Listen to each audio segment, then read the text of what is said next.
생방송 토요일 아침. 생방송 토요일 아침입니다. 라디오 성공전략. 이 시간엔 이형석 한국사회적경영연구원장과 함께합니다. 안녕하세요. 안녕하세요. 네, 원장님 오늘은 챗봇 얘기를 해볼 텐데 우선 챗봇이 뭐예요? 채팅하는 로봇. 아, 그래서 챗봇. 네. 메신저에서 1대1로 실시간 대화하는 로봇을 말하죠. 네. 콜센터가 메신저 안으로 들어왔다. 아하. 이렇게 이해하시면 됩니다. 알겠습니다. 그런데 오늘은 왜 이 주제를 가지고 소개하느냐 하면요. 앞으로 창업하거나 또는 기업들은 챗봇을 어떻게 사용하느냐에 따라서 기업의 성패가 좌우될 정도로 굉장히 중요한 때가 옵니다. 그래요, 네. 특히 기업에서 챗봇은 쌍방향 캠페인을 하거나 기업 이미지를 높인다거나 판로 확장 등에서 다양하게 쓰이게 되거든요. 네. 물론 이제 혁신업종에 관심 있는 창업가들에게도 적은 돈으로 앞서가는 업종을 창업할 수 있는 아주 절호의 기회를 맞을 수도 있습니다. 근데 지금 말씀하신 이런 내용들은 굳이 챗봇이 아니더라도 뭐 웹페이지나 앱 같은 데서 할 수 있는 거 아닌가요? 예, 가능한 서비스이기도 하죠. 예. 좋은 질문이신데 포괄적으로 보면 챗봇이 웹, 그러니까 그 인터넷 페이지, 네. 웹이나 또 모바일 서비스 앱과 같은 기능을 갖고 있긴 합니다. 네. 그렇지만 세부적으로 들어가면 완전히 다른 서비스라는 걸 알게 되는데요. 예를 한번 들어보죠. 제가 KBS 웹페이지를 보면 KBS는 어떤 회사이고 어떠한 프로그램이 있는지 뭐 이런 거 소위 그렇죠. 회사가 알려주고 싶은 일방형 소개가 주된 서비스죠. 아, 그렇죠. 네, 네. 인터넷은. 예. 조금 더 나아간다고 할지라도 뭐 게시판 기능 정도. 예, 순자 게시판 정도. 네, 이 정도 있습니다. 그런데 이런 웹사이트에 비하면 앱이라는 것은 이제 휴대폰으로 보는 것은 이보다 조금 더 진화된 방식이죠. 예를 들면 KBS 라디오 앱 그 콩. 예. 네. 그걸 보면은 편성표나 주파수 안내 뭐 이런 것들은 웹에서도 볼 수 있어요. 생방송이나 다시 듣기를 비롯해 가지고 실시간 참여가 가능하도록 되어 있잖아요. 소위 앱은 그래서 실시간 1대 N 서비스라는 거죠. 여기에 반해서 이제 챗봇이라는 것은 이런 과정이 모두 생략됩니다. 네. 챗봇에서는 생방송 토요일 아침 이렇게 입력하거나 또는 바로 말만 하면 이 방송이 바로 나오게 해주거나 아하. 이와 관련되는 것을 바로 정보를 알 수 있게 한다는 소위 챗봇은 실시간 1대1 맞춤 서비스라는 겁니다. 네, 그러니까 약간 네. 계속 진화가 돼서 다르죠. 그러니까요. 어떤 느낌인지 알겠어요. 그러니까 어떤 정보를 얻으려면은 앱 같은 경우에는 여기 들어가고 그다음 여기 들어가고 여기 들어가야 되는데 챗봇은 뭐 그냥 원하는 정보 있으면은 바로 딱 얻을 수 있다는 게 강점인 네. 거죠. 네. 네. 그래서 그러면 그러고 어떤 걸 할 수 있을지 좀 말씀해 주시죠. 예, 모바일 앱은 근본적으로 이미지나 영상을 눈으로 보고 터치해가지고 네. 차례대로 찾아 들어가야 되는데요. 모든 앱이 자기 각기 다른 방식으로 설계되어 있기 때문에 익숙해지는 데까지 시간이 걸려요. 그렇죠. 보통 우리가 앱은 이거 쓰면 이게 예. 방식 다르고 다 다르잖아요. 네네. 그런데 챗봇은 그러지 않아요. 아무데나 챗봇이 나오면 아무거나 들어가서 말만 하면 되니까. 네. 그다음에 문자로 이렇게 찍기만 하면 바로 원하는 정보를 찾아낼 수가 있으니까. 네. 그래서 모든 챗봇이 동일한 방법으로 작동한다는 점에서 이용자들의 시간과 또 검색에 대한 피로도를 크게 줄여주기 때문에 아하. 앞으로는 이제 이렇게 갈 수밖에 없는 시대적 상황이 되고 있는 거죠. 네, 알겠네요. 네. 그렇다면은 이제 실제로 사용한다고 생각을 하면 기업이 챗봇을 어떤 목적으로 사용을 하면 효과를 볼 수 있을까요? 네, 우선 이제 대고객 업무의 효율화를 들 수 있는데요. 네. 그동안 콜센터에서 하던 일이 계속 로봇이 이제 대신 해주게 되는 거죠. 예. 이게 이제 소위 이런 로봇이요. 네. 챗봇이. 고객 관계 접점이 증가하는 효과도 있습니다. 쉽게 말하면 잠재 고객 발굴이 쉬워진다 이런 얘기죠. 기업은 잠재 고객이 단골 고객으로 전환되는 수에 따라서 부응을 네, 이제 성장도가 네. 영향을 받죠. 예, 챗봇은 사람이 아니기 때문에 쉽게 접근하려는 경향이 보이기도 하고요. 맞춤형으로 답변을 해주니까 만족도가 높아지는 거죠. 처음 챗봇을 오픈하면 별의별 질문이 다 들어온다고 합니다. 네. 너 사람이니? 뭐 아, 예. 그렇죠. 그런 저도 해본 적이 있는 것 같아요. 네. 어디 사니? 뭐 네, 이런 너 성별이 뭐야? 뭐 이런 네, 거 맞아요. 물어보고, 네. 장난부터 시작해가지고 아주 복잡한 질문도 하죠. 예컨대 뭐 KBS 챗봇에다가 대놓고 이런 얘기. 네. 나 무인도 사는데 뭐 외로움을 달래줄 음악 한 곡 선곡해줄래? 뭐 이런 거. 네. 네, 그런데 이제 이게 뭐 음악 이런 걸 신청합니다. 이렇게 하면 쉬운데 나 무인도 사는데 그러면 이제 컴퓨터가 그거를 이해를 못 하잖아요. 네. 그 정서적이면은 그래서 외로움을 달래줄 음악 한 곡 뭐 이런 식으로 이제 복잡하게 해버리면 상대가 답변을 못 하죠. 네, 이해를 못하는구나. 로봇이니까. 네. 그래서 뭐 이런 류까지 이제 다양한 그 과정을 거쳐서 데이터가 쌓이는 거예요. 이게 예, 계속 예. 쌓여서 나중에는 정확한 답변을 해주는 건데 어쨌거나 잠재 고객을 끌어들이는 효과가 있는 거죠. 네. 소비자 입장에서 보면 무엇보다도 시간 소비나 검색 필요를 줄여준다 이런 장점이 있어요.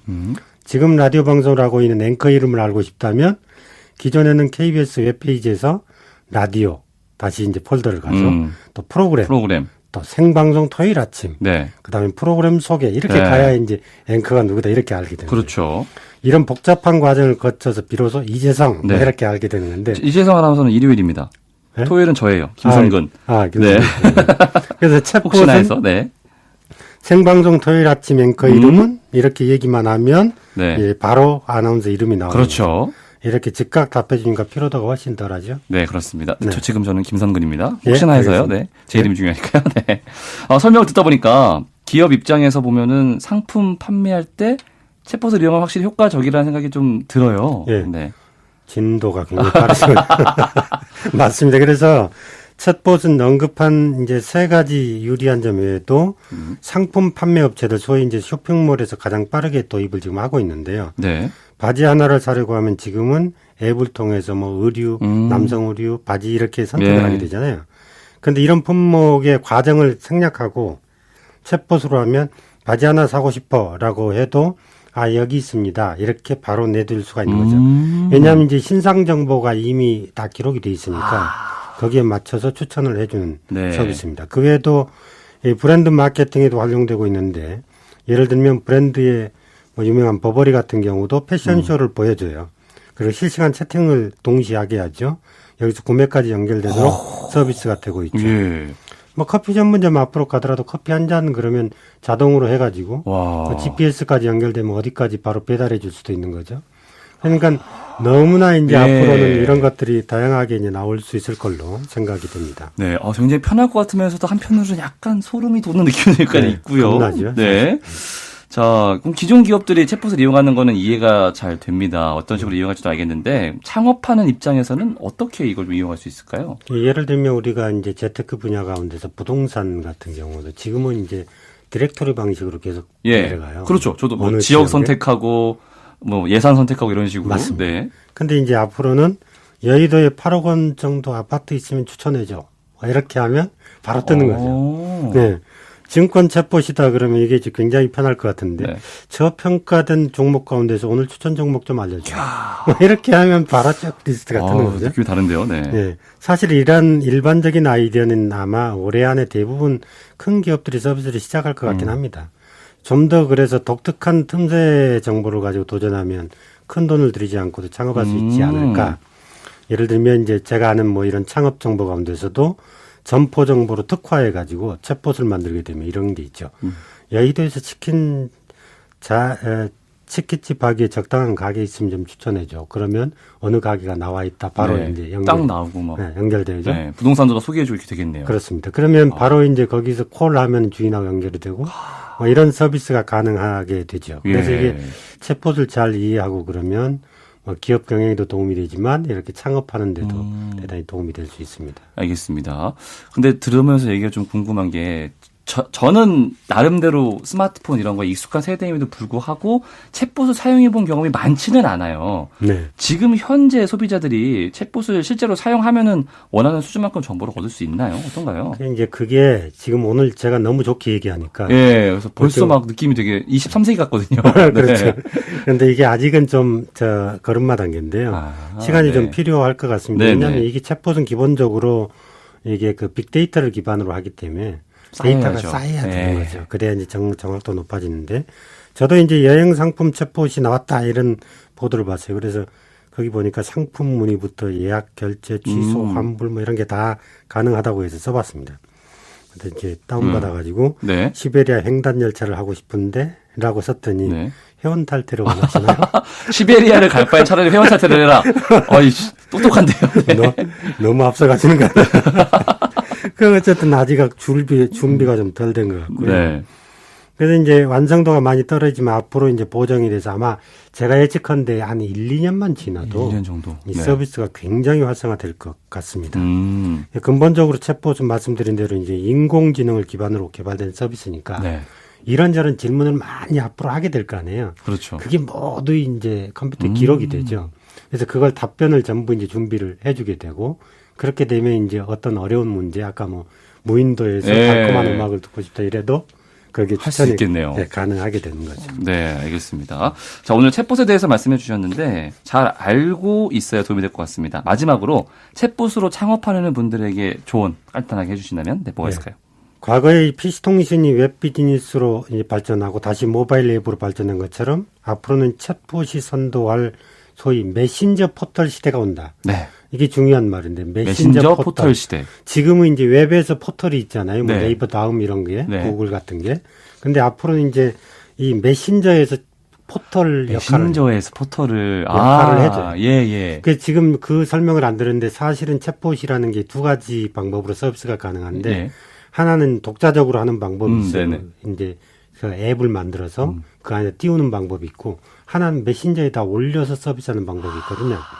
그러니까 메신저 안에서 모든 게 이루어지는데 예. 사실 지금 중국 여행하시는 분들은 위챗 보게 되면 뭐 포털 접속은 물론이고 공유, 택시, 금융결제, 오토 서비스 이런 게 다 가능하거든요. 하나에서요? 예. 아. 그러니까 메신저에서 가능해요. 이 우리도 이제 뭐 이 우리 중요한 카카오톡 예. 이런 메신저에서 이런 서비스가 가능해서 앞으로는 메신저가 라이프 스타일 플랫폼 역할을 하게 될 거예요. 그러면 이제 이 안에서는 당연히 챗봇이 굉장히 중요한 유용하겠네요. 하게 되는 거죠. 그래서 이런 챗봇 창업은 지금 초기 단계이기 때문에 빨리 도전하는 게 좋아요. 보통 지금 어떤 사람들은 창업하면 완벽하게 준비해서 가자 뭐 이런 네. 얘기를 하는데 챗봇은 빨리 해가지고 바로 그, 들여놔야겠네요. 네, 계속 네. 그 데이터를 쌓아가야만 경쟁력을 가질 수 있으니까 나중에 다 만들려고 하면 그거는 거의 어렵다고 봐야죠. 알겠습니다. 네, 무슨 사람들이 말씀인지. 어떤 네. 질문이 필요한지도 다 이제 수거를 해야 되니까. 예, 그러니까요. 네, 그래서 분석하고 답변도 만들어보고 이래야 나중에 정확도가 높으니까 당연히 높아야죠. 그래서 이거 돈 그렇게 들지도 않기 때문에 한번 도전해봤으면 좋겠습니다. 네, 생각 있으신 분들은 빨리 하시는 게 좋을 것 같습니다. 자, 라디오 성공 전략 한국사회적경영연구원 이형석 원장과 함께했습니다. 고맙습니다. 감사합니다.